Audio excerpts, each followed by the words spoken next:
사도 바울은 그리스도의 삶과 관련해서 어제 본 본문처럼 먼저는 땅에 있는 지체를 죽이라 하고 하였습니다. 어제 살펴본 말씀이죠. 그리고 그 다음으로는 이제 벗어버리라라고 합니다. 오늘 8절을 보면 이제 모든 것을 벗어버리라라고 명령합니다. 아마도 사도 바울은 이 다음에는 이제 입어라라고 할 거, 입어야 할 것에 관해서 이제 말할 것입니다. 그건 이제 내일 본문에서 보겠습니다. 어쨌든 오늘은 벗어야 할 것입니다. 어제 본 그 죽여야 할 것은 5가지였습니다. 좀 복습을 하면 그 3장 5절에서 음란, 부정, 사욕, 악한 정욕, 탐심이 이제 죽여야 할 것이었습니다. 그 탐심이 앞에 4가지 것들의 어떤 기원이고 4가지 것들을 담고 있는 그릇과 같다고 했어요. 오늘은 그 이전 것으로서 우리가 벗어야 할 것을 얘기하는데 오늘은 이제 5+1입니다. 5개와 하나를 더한 거예요. 먼저 5가지를 열거하고 결론적으로 1가지를 강조합니다. 8절에서 언급된 벗어야 할 것 5가지는 뭐죠? 이제 분함, 노여움, 악의, 비방, 너희 입에 부끄러운 말입니다. 이 원어 성경은 이 분함과 노여움의 이제 순서가 다릅니다. 아니면 그 원어 성경을 분함과 노여움으로 이제 번역할 수도 있지만 그 뜻은 그 노여움과 분함이 이제 순서가 달라요. 그래서 무슨 말이냐면 노여움이 먼저 나오고 분함이 그 다음에 나옵니다. 헬라어 단어가 지닌 의미를 이 5가지를 간략히 살펴보면 이렇습니다. 노여움, 이건 마음속에 깊이 자리 잡은 누군가에 대한 나쁜 감정이죠. 오랜 시간을 두고 가슴에 품고 있는 화입니다. 자, 분함, 이 분함은 남을 이제 해하려고 하는 이제 독한 마음입니다. 하나는 이제 불쾌한 감정. 근데 분함은 노여움은 불쾌한 감정이라면 이 분함은 이 해치려는 독한 마음이죠. 3번째 악의는 계속 외부로 표출되는 그 악한 행동, 비행 등을 말합니다. 비방은 구체적으로 헐뜯고 방해하고 치욕을 주는 어떤 구체적인 말과 행위를 말해요. 부끄러운 말은 천하고 상스러운 말입니다. 추잡하고 음탕한 말을 뜻하는 것이죠. 그리고 플러스 원 9절에서 거짓말을 하지 말라라고 합니다. 자, 거짓말은 말 그대로 진실에 반하는 말입니다. 근데 진정한 진리, 진실은 오직 하나님으로부터 오는 말씀뿐이에요. 무슨 말이냐면 거짓말이라는 것은 단순히 우리가 사실이 아닌 것을 얘기하는 것, 그 정도 차원을 넘어서 하나님으로부터 오지 않는 모든 말들을 얘기하는 거예요. 즉 이것은 앞에 5가지를 모두 포함합니다. 마치 탐심이 앞에 4가지를 모두 포함하였듯이 이 거짓말이라는 것이 노여움과 분함과 악의와 비방과 부끄러운 말을 포함한다. 무슨 말이냐면 이 노여움은 하나님으로부터 오지 않는다. 성내지 말라고 그러죠. 성경에서 성을 내지 마. 이 분함도 하나님으로부터 온 게 아니라는 거예요. 악의와 비방, 부끄러운 말도 하나님의 성품과 전혀 어울리지 않는 것들이라는 것입니다. 이건 사단의 영역에서 사용되는 단어인 것이에요. 근데 어저께 5가지 죽여라와 달리 오늘 6가지는 죽이는 것이 아니라 벗으라라고 합니다. 마치 옷을 벗어도 이 벗은 옷을 다시 입을 수 있는 것처럼 오늘 언급된 6가지는 그리스도인이 된 후에도 수시로 저지를 수 있다는 것입니다. 특히 말과 관련해서 우린 잘못된 말의 습관과 어떤 돌발적인 말 실수가 또 거짓 또한 거짓말을 하는 그 말조차 우리를 떠나지 않고 있음을 잘 알고 있습니다. 어떤 상황이 되면 거짓말을 해요. 이 그리스도인은 늘 혀를 다룰 수 있어야 하는 것이에요.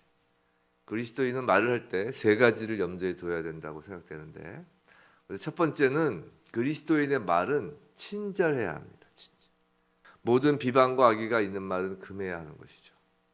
우리는 누군가가 말하기 전에 이런 질문을 할 필요가 있어요.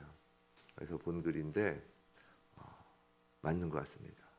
첫 번째는 우리가 말하기 전에 첫 번째는 그것이 사실인가를 생각하고 질문하고, 2번째는 그게 사실일지라도 과연 그 말을 할 필요가 있는가, 즉 그 말이 필요한가. 첫 번째는 어떤 말을 하기 전에 질문 물어보라는 거죠. 내 스스로에게 그 말이 사실인가? 자, 사실이라 할지라도 그 말이 필요한가? 필요 없으면 얘기하지 말라는 거예요. 사실이더라도. 세 번째, 그 말이 사실이고 그 말이 필요하다 할지라도 세 번째, 그럼 그 말이 친절한가입니다. 우리가 어떤 말을 할 때, 누군가에게 어떤 말을 할 때 이 세 가지를 염두에 두는 건 매우 중요한 것 같아요. 사실인가, 필요한가, 친절한가. 두 번째로 그리스도의 말은 순전해야 합니다. 역사상 오늘날처럼 더러운 말이 많이 사용된 시대는 없었습니다.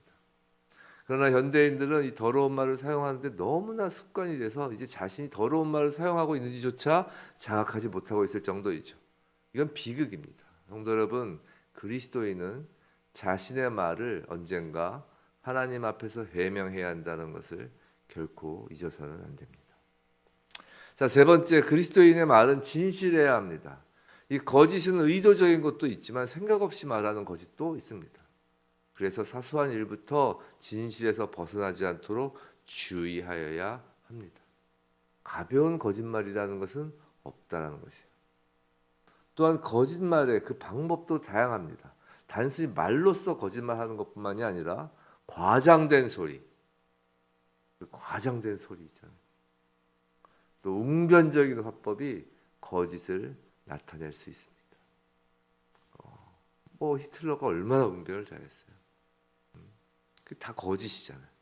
하늘로부터 오지 않은, 하나님으로부터 오지 않은 말을 막 웅변처럼 하면서 어떤 거기에 말에 거짓 권위를 부여하는 것이죠. 또한 침묵도 거짓이 될 수 있습니다. 참 거짓말을 피하기는 참 어렵습니다. 그래서 하나님의 도우심이 필요한 것이죠.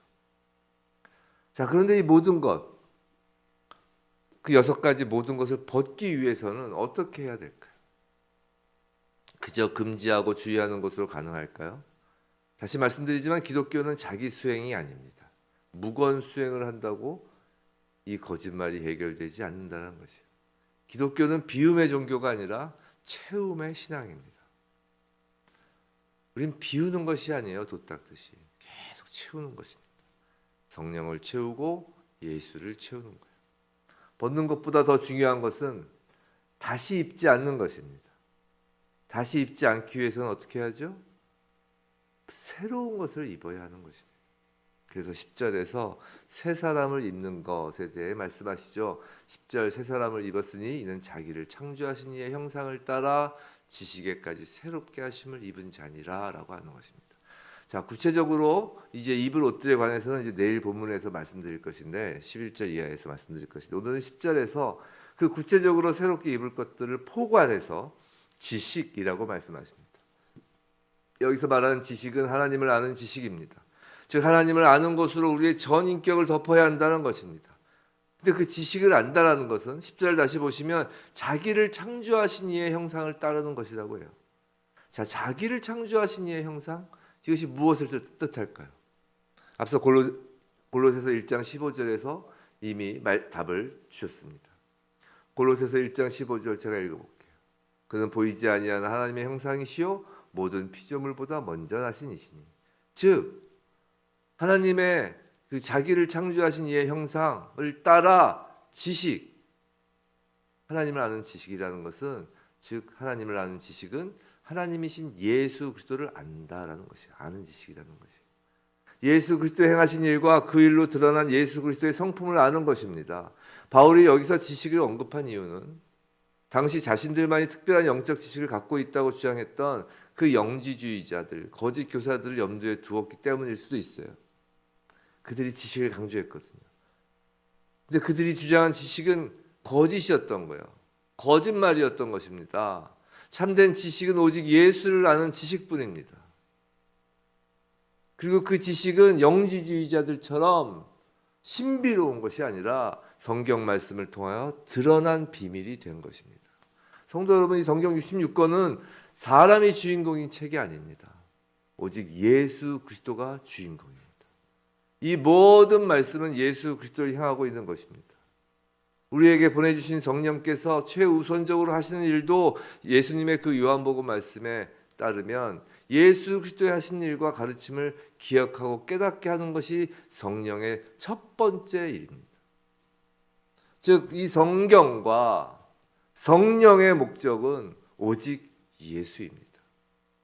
우리가 성경 말씀을 읽고 설교 말씀을 듣는 목적은 먼저 예수를 알기 위함입니다. 우리가 성령의 교통 가운데 기도하는 목적 또한 예수를 알기 위함입니다. 예수를 아는 지식이 충만할 때 우리가 벗은 것을 다시 입지 않을 수 있습니다. 예수를 입었기 때문이에요.